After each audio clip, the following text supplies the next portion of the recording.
Please welcome Eric M.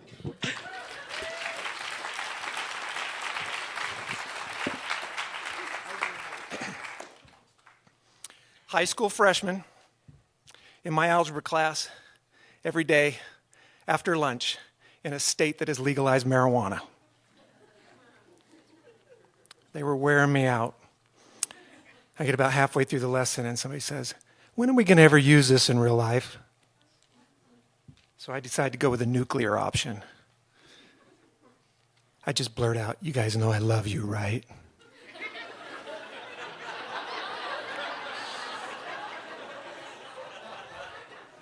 And they go nuts. I hear, "You can't say that, man." And, "Dude, you sound like a creeper."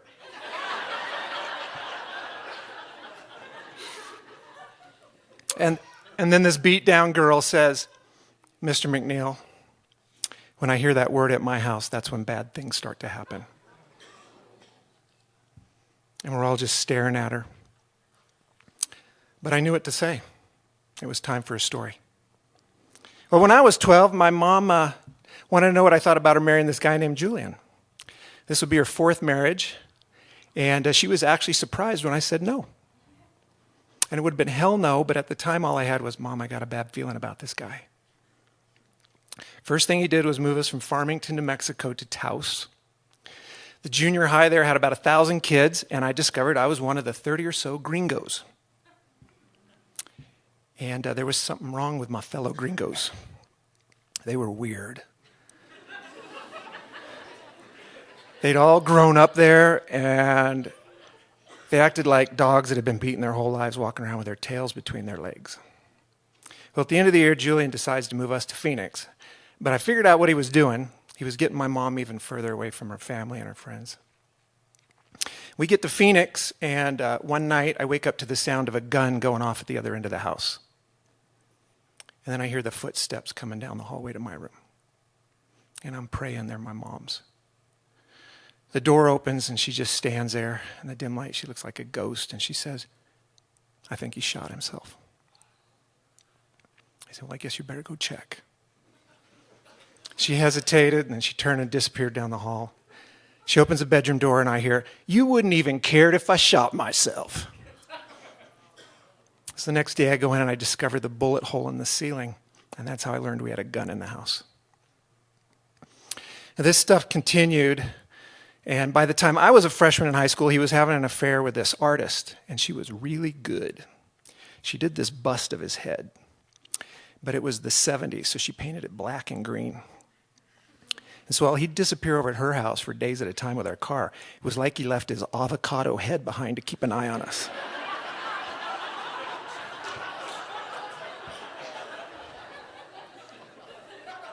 So we were in an apartment at this point, and I had a couple of fish tanks, and I wanted a really big one, and he didn't want me to get it, but he wasn't around, so my mom let me buy it. I had it sitting empty on the floor at the foot of my bed. And I wake up one night, and they're fighting, and I hear, "That damn fish tank." And then the fight starts coming down the hallway to my room. And don't you hate when that happens? And some of the kids in my class are nodding. The door bangs open, the light comes on, and the image of my mom standing there in the doorway trying to hold him back is burned into my brain. Her little hands splayed on his massive chest, and he's just leaning in over her. His face is twisted in rage, and he goes, "You!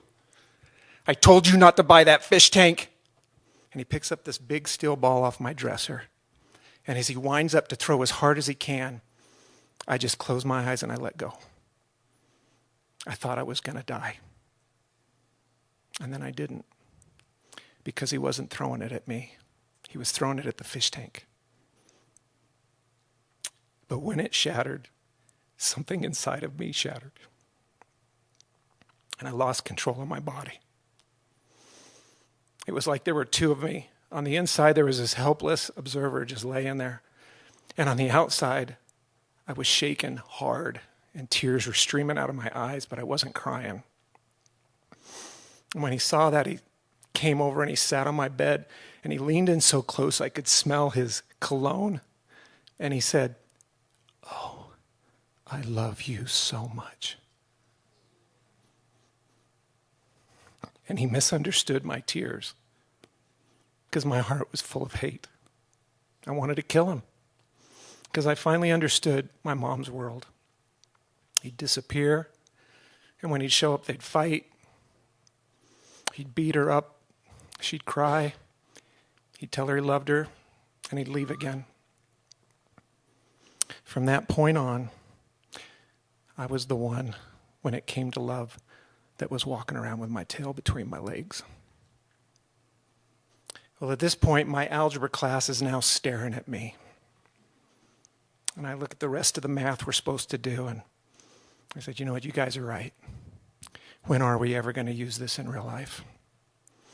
And I make eye contact with that beat down girl, and she's got this fragile smile on her face. Because when you discover you're not alone, it hurts a little bit less.